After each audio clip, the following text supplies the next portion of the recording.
right? How to do a pineapple. So we are going to do a very similar technique to all the other ones that we've done before. We are going to place it down and we are simply going to cut off the top, right?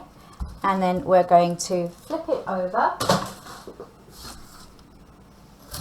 and we're going to cut off the bottom. We're then going to stand it on its end and we're going to do exactly the same as we did with the watermelon and with any of the other fruit.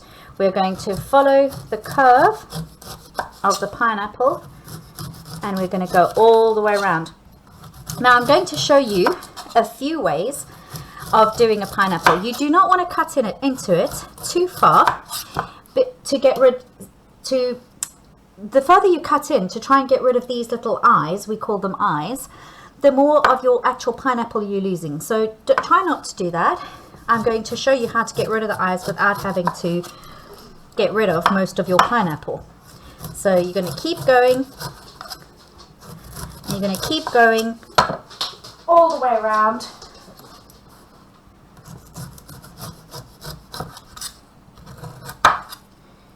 Right, so now, if you have a look at the pineapple, you will see that the little eyes actually follow a diagonal pattern. And if you want a lovely decorative pineapple, you are able to take your knife, and I'm angling my knife. It is not straight, guys, okay? I'm angling my knife. And I'm going to put it firmly down on my board, right? I'm going to hold it with a claw grip and be careful because it can be slippery. And I'm going to do a little sawing motion just in one section, and then I'm going to go in the opposite direction.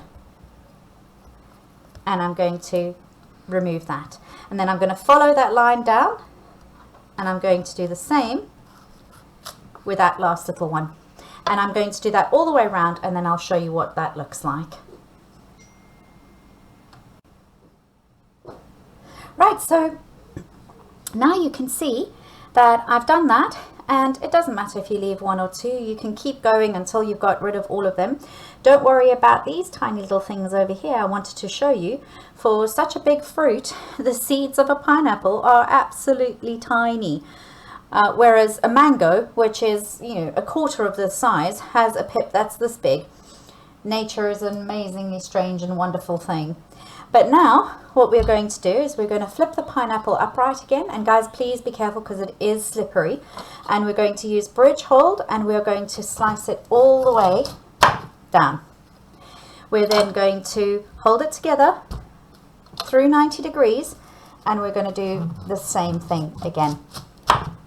Now I actually love this woody section on the inside, but it is woody, and especially if the pineapple is not as ripe as you would like it, it actually can get quite tough. So I'm going to show you the easiest way to get rid of it.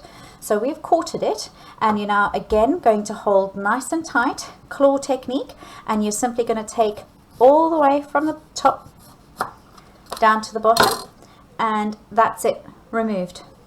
And you're going to do that with all 4 sections. Right, now by doing that, you've also made yourself a little flat section so that when you put it down, it's not going to move around. Now, if you just sliced it like this, you would have very, very big chunks. I like mine to be bite-sized. So again, I'm going to do exactly the same technique as I've done in all the others. I'm going to slice it using bridge and then turn it through 90 degrees. And again, using claw, going to go in the opposite direction. And there we have lovely bite-sized chunks. I'm going to do that with the rest of the pineapple. I'm not going to use all the pineapple for today's fruit salad because otherwise my fruit salad will be huge. But I'm going to do another quarter, and then I will be back in another video to show you how to put everything together.